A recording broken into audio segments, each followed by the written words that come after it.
Well, good evening, ladies and gentlemen of YouTube. This is going to be the second in my film reviews.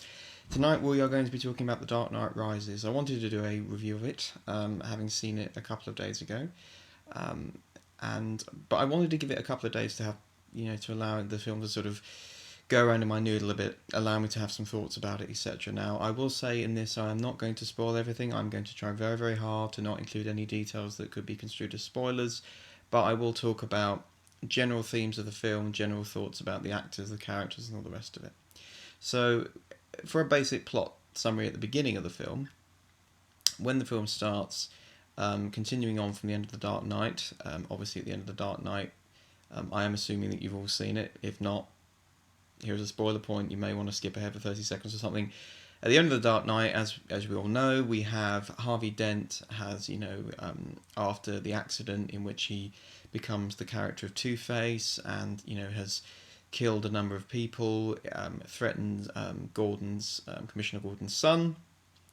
He dies, Batman takes the fall for that, Batman is hunted, and what we find at the beginning of The Dark Knight Rises is a Gotham which, in a sense, has been built on a lie.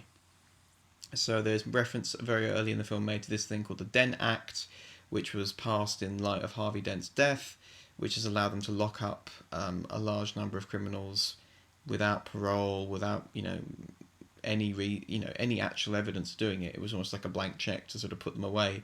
A bit like sort of 90-day detention thing that the UK that we had under Labour, which thankfully we're getting rid of. This sort of arrest without charge kind of situation. But it's all built on a lie. And one of the opening scenes we have in the film is of this sort of, Harvey Dent Day, or the celebration of Harvey Dent Day, and Jim Gordon standing up and giving a speech, but you kind of think that there was another speech he wanted to give, and, there's sort of chat going on. There's quite an interesting line where one of the assistant commissioners says to the other, we're going to be getting rid of him soon, and the one says, well, why? He's a hero. And he's like, yeah, but he's a war hero. This is peace. And while this is going on, Bruce Wayne has kind of, rather like Howard Stone? Howard Hughes, I should say. Rather like Howard Hughes has withdrawn to his mansion and effectively has become a recluse, and nobody sees him anymore. We also get introduced to, very early on, to the character of Selina Kyle, and we then are introduced to this, what we think is, what is presented to be the main nemesis of this film, the character of Bane, played by Tom Hardy. As you can imagine, we have the returning cast. We have Alfred Pennyworth, ably played once again by Sir Michael Caine, Lucius Fox, once again played by Morgan Freeman, and all the other actors that are back in their various roles, and obviously with Christian Bale reprising his role as the Dark Knight. Now, what I kind of felt through watching the film The Dark Knight Rises is that in tone it is quite different to The Dark Knight. It is a lot darker. In The Dark Knight, obviously we had the Heath Ledger character, we had this vicious and yet comedic character who, at the one time was providing the horror, but was also providing the comedic elements and giving you the ability to laugh again whilst he did the most insane and almost vicious things. In this film, there is still humour. It mainly comes from the interaction between the Batman character, Batman and the character of Catwoman. Bane is there is no humour in the Bane character at all. Bane is just this. He's an engine of destruction. He is a character that literally and perhaps metaphorically comes from a very, very dark place, and he doesn't seem Batman as a toy to be played with like the Heath Ledger Joker character. There's that wonderful scene where he says, I don't want to kill you, you're far too much fun, you complete me. Bane doesn't see Batman in those terms at all. He sees him as a something that is in his way, something that has to be destroyed. So perhaps to talk about the performances in general, I think Christian Bale's performance of Batman is exceptional. I think he brings this sort of weight to the character and the sort of the ups and downs of the character. He plays extremely well, and he is, I think now, the definitive Batman. I still personally think that the best depiction of Batman in any role is probably the animated series with Kevin Conroy and Mark Hamill as the Joker. But in terms of live action films, this is by far and away the definitive performance. I think for me personally, the star of the show actually was Anne Hathaway in her depiction of Catwoman. I thought that she was absolutely brilliant. This character of Selena Kyle, who is sexy and feminine and is a femme fatale, but within half a second can go between just something very very slinky lying back, and then suddenly there's a guy lying on the floor with his wrist broken, and she was quite vicious actually, and it was one of the things I liked about the character. There was none of this sort of, oh, help me, help me, help me. You get to see steel. She has real teeth, and I think she just pulled off the character absolutely brilliantly. There was never a moment that I felt it was ridiculous. I mean, I think of all the characters in the Batman universe, Catwoman is one of the characters that potentially can get a little bit ridiculous, with the claws and climbing on ceiling and all that kind of stuff. There was none of that here. She was a jewel thief, and the first time you encounter it is as a thief, and she plays that particular character. And yes, as you can probably imagine, the relationship between them is more complicated and becomes more complicated than it initially was. But this, master thief, sassy, sexy, feminine character, who at the same time can kick your ass, was just a joy to behold. And there was an interesting quote I saw from Anne Hathaway where she talked about the fact that she'd really, really enjoyed beating the guys up, actually. That was something in this film that she found quite enjoyable, the fact that she basically got to go in and kick people's ass. Tom Hardy, as we know, plays Bane. One thing to deal with initially, perhaps, is this problem a lot of people have been having with the Bane character is actually, obviously, he has the mask. Obviously, it's quite a change from the Bane that if you read the comics,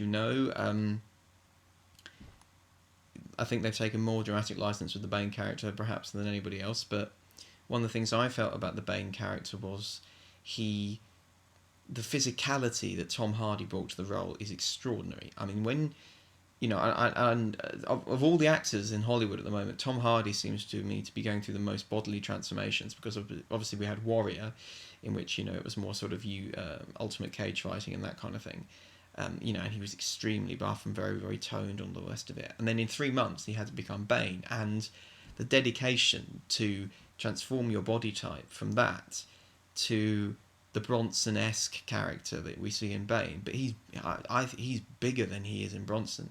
I think I read he had to gain something like 14 kilos in 3 months. I mean, just an extraordinary transformation of this guy into this hulking monstrosity of a man. And one of the things that I found quite interesting is the fact that obviously the mask is covering his face, and he is the man. You can make comments about the man in the iron mask, the beast, the uncontrollable rage, whatever. But for me, the thing that really struck me was, as I said, the physicality of the guy, and those opening scenes where he just sort of he has this particular pose where he has his hands up here, and he just walks towards the camera, and he's so menacing. But it's also the expressiveness of the eyes, because you can't see his mouth, and because some people have found the dialogue quite hard to understand. You're all about here. You're all about paying attention to the eyes, and the ferocity in Tom Hardy's eyes is just incredible. I think he's utterly brilliant, and he's the perfect villain in this piece, who is far more about getting up in Batman's face and physically being able to match him one-on-one, because throughout the Dark Knight trilogy, we've never had a villain who was actually physically able to take Batman on. There may have been traps with the Scarecrow, and the Joker obviously is insane, and it's all about horrible choices and trying to get Gotham to sort of tear itself apart, etc. Bane is a physically exceptionally powerful man who is more than capable and demonstrates himself of being more than capable of taking Batman on physically, which is a challenge that Batman hasn't had before.